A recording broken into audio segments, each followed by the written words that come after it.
Como que eu fui de funcionário de um supermercado a programador de software? Olá pessoas, tudo bom com vocês? Me chamo Matheus Faustino e sou desenvolvedor de software. Esse é o canal O Codador. E nesse vídeo eu gostaria de contar um pouco sobre a minha trajetória na programação. Eu sempre estudei em escola pública e meus pais sempre me incentivaram, principalmente meu pai, sempre me incentivou a estudar, a focar nos estudos. Meu pai, ele começou a trabalhar muito cedo, desde os 6 anos de idade ele trabalhou na roça. Minha mãe também trabalhou muito cedo, são pessoas humildes, mas eles puderam me passar que a educação, os estudos, era a única forma que eu tinha de ascender na vida. E assim eu fui indo, né? E eu era um nerd. Eu estudava pra caramba, tirava sempre notas boas na escola, era aquele garoto que as professoras amavam. E ser um nerd em escola pública é desafiador. Ser um nerd em escola pública, a verdade é essa. Porque existem diversas problemáticas, sabe? Que muitas das vezes não é nem questão de culpa dos alunos, é mesmo questão estrutural. Tipo, já tive colegas de escola, na escola pública, que iam pra escola simplesmente pra comer, porque não tinham o que comer em casa. Tinha alguns que tinham família desestruturadas, tinha outras pessoas, como eu, por exemplo, que apesar de não ser rica, pelo contrário, ser pobre, mas que pelo menos tinha uma família estruturada. Então eu era esse garoto nerd que fazia as tarefas, que tirava notas boas. Então, desde muito cedo eu tinha um sonho de ser um arquiteto. Não um arquiteto de software, até porque eu nem sabia o que significava arquitetura de software, né? Arquiteto mesmo de construção civil. Eu sempre gostei de mapas, eu sempre gostei de desenhos, eu desenhava muito bem. Gostava de desenhar ruas, de fazer maquetes para a escola. Geografia era uma das minhas matérias favoritas, porque eu gostava de mapas, eu tinha uma certa fixação por mapas, principalmente mapas de ruas. Eu pegava aquela... como é que se chama? Lista telefônica. E aí eu já tô revelando minha idade para vocês. Só de estar falando sobre lista telefônica. Para a geração Z, que não sabe o que é lista telefônica, era um livrão bem grandão, onde você pesquisava números das coisas. Isso era o Google da época. E no começo desses mapas no começo dessa lista telefônica, tinha um mapa da cidade. E eu ficava ficcionado com esses mapas. Então na minha cabeça, a arquitetura seria a melhor escolha. Era algo romantizado na minha cabeça. Mas a vida não é um morango, claro, né? E obviamente eu não segui arquitetura. Nesse caso, pelo menos não arquiteturas da construção civil, né? Hoje eu estudo arquitetura de software também. Mas era outra coisa. Mesmo tendo estudado pra caramba pro vestibular, eu não passei no vestibular de arquitetura. É um dos vestibulares mais concorridos que tem, principalmente aqui na minha cidade, e eu não consegui passar. Certo? Então eu tentei entrar em arquitetura pelo FIES. Só que eu cheguei a cursar arquitetura, fiz 1 ano de arquitetura, aliás, fiz um semestre de arquitetura, só que deu problema no FIES. Era um ano muito problemático na história do Brasil. Tava tendo problemas no governo federal, e que era principalmente a falta de dinheiro, falta de verba. Eles diziam que estava tendo problema no site do FIES e a gente não iria conseguir, mas a verdade era que estava tendo falta de verba. Isso passou até no Jornal Nacional, e aí o meu FIES foi cortado. Não é que ele foi cortado, na verdade, eu entrei no processo de adesão do FIES e ele foi rejeitado, por conta dessa conjuntura que estava o país na época, né? E aí eu ainda fiz um semestre de arquitetura, e ainda bem que eu saí da arquitetura, porque eu acabei desanimando. Eu vi que não era aquilo que eu achava que era, Não era aquilo que eu imaginava que seria. Eu passei uma vida toda idealizando que ia ser arquiteto, para quando chegasse na época da faculdade eu não gostar da profissão. Acontece. E aí, eu sem faculdade, não tendo passado no vestibular, não tendo fiéis, tive que trabalhar. Comecei a trabalhar no supermercado. Supermercado que na época era o Extra, mas eu nem sei se o Extra existe mais. Era uma jornada muito extensiva, era aquela jornada 6x1. Era um trabalho que não era fácil. Você tinha que lidar com clientes, e cliente de supermercado é muito imprevisível. Tem gente que é muito de boas, mas também tem gente que, enfim, é bem complicado de lidar. E aí, o bom disso é que eu aprendi a ter mais desenvoltura com a comunicação, né? Eu aprendi a lidar com clientes ali, trabalhando no supermercado. Claro que é um trabalho digno, mas eu também não quero romantizar e achar que é algo simples, porque não é. Trabalhar em supermercado, quem trabalhou sabe. Se você já trabalhou em supermercado, deixe aí nos comentários o seu depoimento. E aí, enquanto eu estava trabalhando no supermercado, eu não parei de estudar. E aí eu consegui passar no vestibular. Eu passei em engenharia elétrica. E aí a rotina estava começando a ficar pesada. Só que aí, antes de falar sobre a engenharia, gostaria de falar sobre a minha experiência no supermercado, porque teve um ponto muito positivo, que foi no supermercado que eu tive o meu primeiro contato com a programação. Como assim? O supermercado tinha um sistema, que era o sistema dos caixas.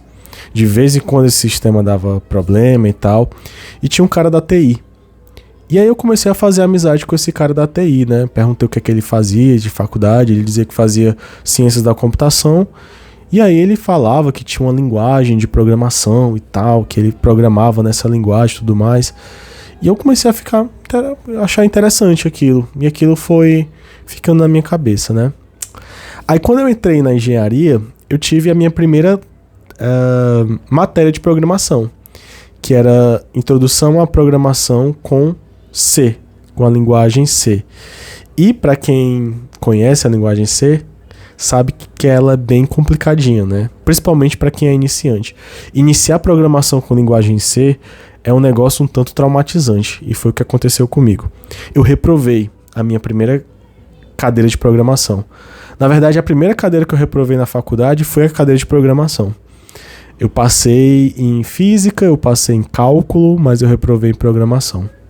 E aí eu fiquei muito frustrado, porque eu estava estudando bastante, era uma coisa que eu relativamente achava interessante, mas eu falhei, eu reprovei. E aí nas férias naquele ano, eu comecei a estudar programação por conta própria, porque a minha intenção era fazer novamente a cadeira de programação e dessa vez passar. E aí eu comecei a estudar nas férias e aprendi lá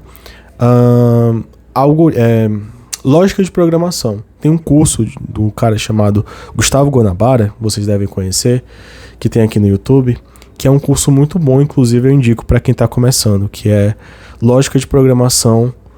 E essa lógica de programação, ela não é baseada em nenhuma linguagem no primeiro momento, apenas lá em algoritmo mesmo, partes conceituais de algoritmos, e também em Portugal, que talvez eu não recomendaria ensinar Portugal, principalmente para quem já sabe inglês, mas para mim funcionou bastante. Eu entendi a lógica de programação, e a partir daí, programação passou a ser algo muito fácil. Inclusive eu até agradeço aí o professor Gustavo Guanabara, eu sei que você está me assistindo aqui, então eu gostaria de agradecer, porque sem o professor Guanabara talvez eu não seria programador, certo? Então, estudando lógica de programação, eu abri a mente, e a partir daí qualquer linguagem de programação passou a ser fácil para mim.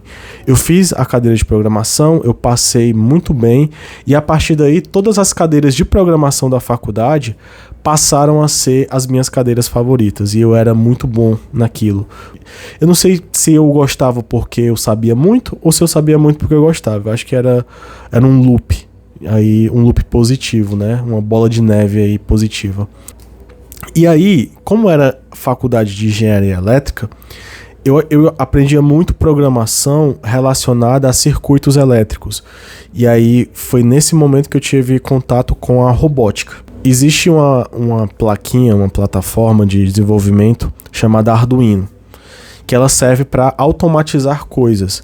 Então, programar em Arduino, no meu caso eu programava em C, possibilitava você fazer automações e criar carrinhos, robótica, coisas desse tipo. Na minha faculdade tinha um laboratório, que era um laboratório voltado para robótica. E eu vivia nesse laboratório, às vezes até faltava aula para frequentar esse laboratório. Porque eu era tão fascinado por robótica, eu era tão fascinado por programação, que eu queria aprender cada vez mais, ir lá e tal. Foi lá que eu conheci um dos meus melhores amigos, que é programador também. Hoje ele é desenvolvedor Angular e Java também, o cara é guerreiro. Mas nessa época eu fiz uma amizade muito massa com esse cara. E foi frequentando esse laboratório de robótica que eu comecei a me interessar mais e mais por programação. E esse meu amigo me incentivava a aprender outras coisas em relação à programação. Ele já estava aprendendo HTML, CSS e JavaScript. E aí ele me incentivava, cara, aprende isso também e tal. E eu ia lá, aprendi HTML, CSS e JavaScript. Então, esse meu amigo, o Lucas, ele me chamou para fazer parte de um projeto de impacto socioambiental chamado Robótica Sustentável. Como é que funciona esse projeto? A gente ensinava robótica para crianças de escolas públicas utilizando material reciclado. Era basicamente isso. E aí eu achava muito legal, porque a gente dava aula para as crianças e tudo mais, aquela coisa toda. E aí pra gente poder se financiar, a gente dava aula para escolas particulares. Meio que a gente começou a criar uma espécie de startup de empresa.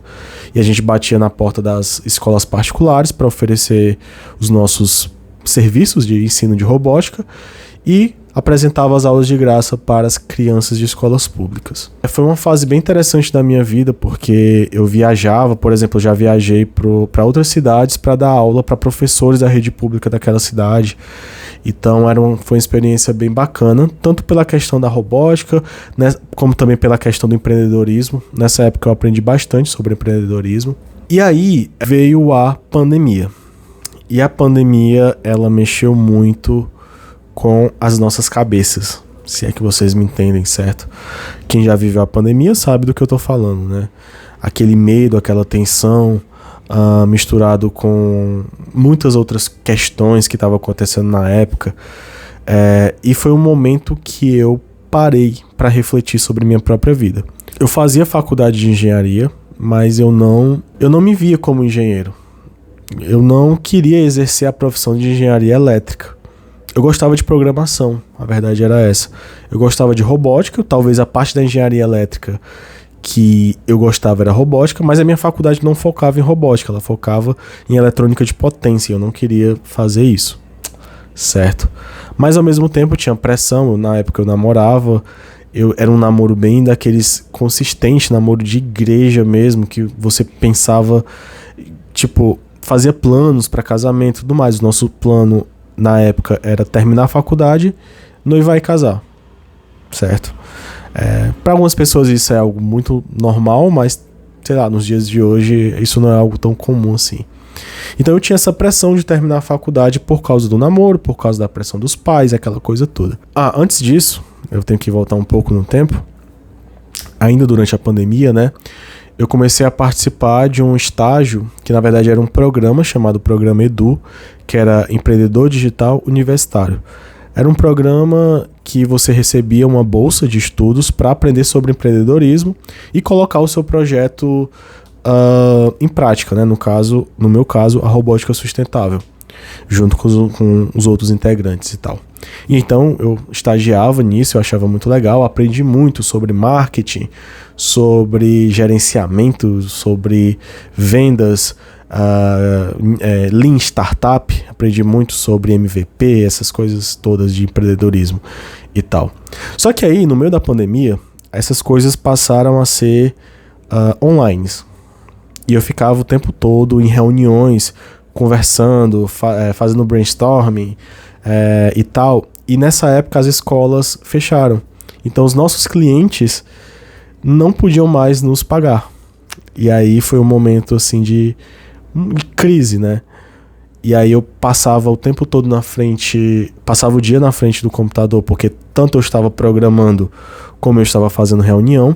Nessa época, eu comecei a fazer o site do projeto, e foi um momento muito legal, porque eu aprendi bastante JavaScript, HTML, CSS. O Lucas, que era o meu amigo, ele ficava no back-end, eu ficava no front nessa época e tal. Então, foi um momento em que eu comecei a me descobrir cada vez mais como programador, mas ao mesmo tempo estava passando por essa crise. Foi então que o meu pai chegou para mim, sábio como ele é, delicado como ele é, falou o seguinte: cara, quando é que tu vai arrumar um trabalho de verdade? Pra mim isso foi um baque, sabe? Eu até discuti com ele nesse dia, porque, cara, eu tava me esforçando, sabe? Tipo, eu tava tentando empreender, tentando rodar uma empresa, ao mesmo tempo fazendo um projeto que fazia sentido pra mim e tal, e seguindo o meu sonho de ser programador e tudo mais, naquela época, né?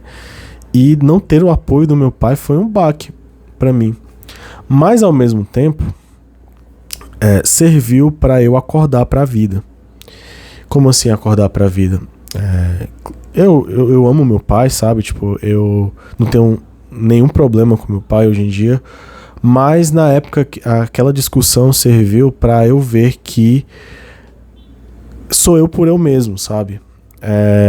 As decisões que eu tomo na vida vão impactar a mim, não vão impactar meu pai, minha mãe, namorada, nada, sabe? E eu tava vendo que eu tava vivendo muito pros outros e não pra mim mesmo.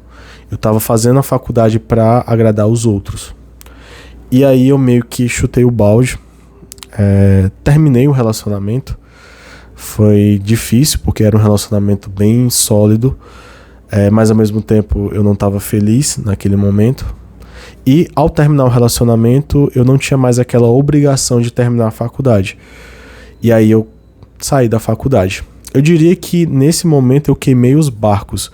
E aí eu vou ter que abrir um parêntese aqui para explicar o que significa queimar os barcos.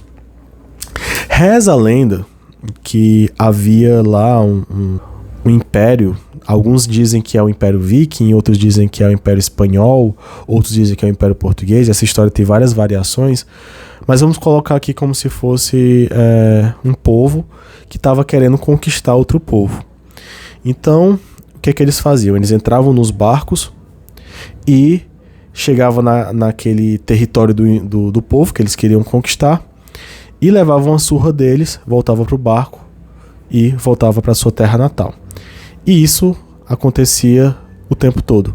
Até que o general, comandante, sei lá, o líder maior daquele país, decidiu então que quando eles chegassem naquela terra, eles iriam queimar os barcos. Como assim queimar os barcos? Ora, se eles queimassem os barcos, não teriam como eles voltarem para sua terra natal. E aí eles só teriam uma opção, que era conquistar a terra. Certo? Então, essa expressão queimar os barcos significa você tomar uma decisão na qual não existe mais volta, que você só tem que seguir em frente. E aí, isso foi queimar os barcos para mim. Ou seja, eu terminei um relacionamento, eu saí da faculdade de engenharia elétrica e eu só tinha uma coisa para fazer: virar programador. E nessa época eu só sabia HTML, CSS e JavaScript muito básico. Então eu comecei uma jornada ali de estudar pra caramba pra conseguir meu primeiro emprego, certo? Isso foi na época da pandemia.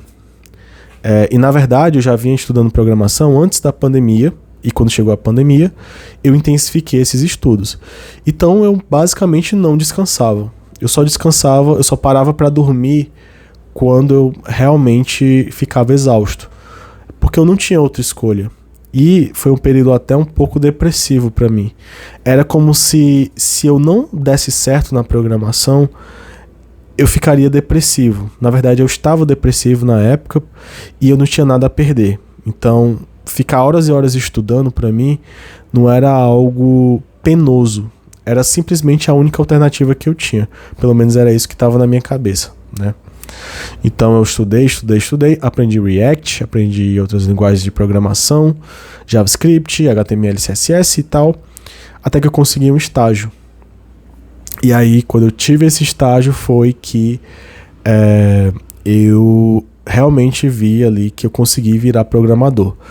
Eu fui beneficiado por diversos fatores. A gente estava em época de pandemia, então nessa época as vagas estavam fervendo. Qualquer pessoa que, passa aí na rua, ali em frente à empresa, o cara perguntava: e aí, mano, tu sabe JavaScript? Vem pra minha empresa. As pessoas ganhavam dinheiro nessa época para indicar programadores, porque tava tão louco o negócio que, entre aspas, qualquer pessoa entrava. E eu entrei na programação muito imaturo, no caso. Eu sabia muita coisa, mas talvez eu não soubesse o suficiente. Acho que se eu tentasse hoje, com o conhecimento que eu tinha na época, eu não entrava no mercado. Então eu fui beneficiado por essa onda, certo? E também por uma série de outros fatores. Como eu falei, eu estudei em escola pública, porém eu tinha uma família estruturada. Então só o fato de eu ter essa família estruturada, que até um certo momento pôde me apoiar, isso me beneficiou. E até mesmo no momento que meu pai chegou pra mim, pra me esculachar, pra dizer que eu teria que procurar um trabalho de verdade, foi positivo pra mim, porque meio que me deu um empurrão. Era o empurrão que eu precisava pra queimar os barcos, sabe? E eu tô contando aqui minha história, não pra que você se compare, sabe? Porque eu virei programador numa época favorável, onde as condições estavam favoráveis para mim, e não quer dizer que você também esteja passando por isso. Pode ser que para você seja bem mais difícil por diversos fatores. Pode ser que para você seja mais fácil. Então, o que eu quero falar aqui é: respeite a sua própria história e saiba que cada um tem a sua própria história, certo? Então eu entrei nesse estágio, muita coisa aconteceu nesse estágio, mas eu acho que o vídeo já tá ficando muito longo. Se vocês quiserem, eu posso falar como foi minha primeira experiência como estagiário. Só para dar um spoilerzinho aqui, nesse estágio era pro e-commerce e eu fiz o botão do e-commerce desaparecer. Era o botão do checkout. Eu, estagiário, fiz alguma coisa lá no CSS que fez o botão do checkout desaparecer. Isso foi para produção. Mas eu vou contar melhor isso num outro vídeo, tá? No mais é isso. Se você gostou, curta, compartilha, comente, dá uma engajada aí. Você sabe como é que funciona o YouTube. É isso aí. Até mais.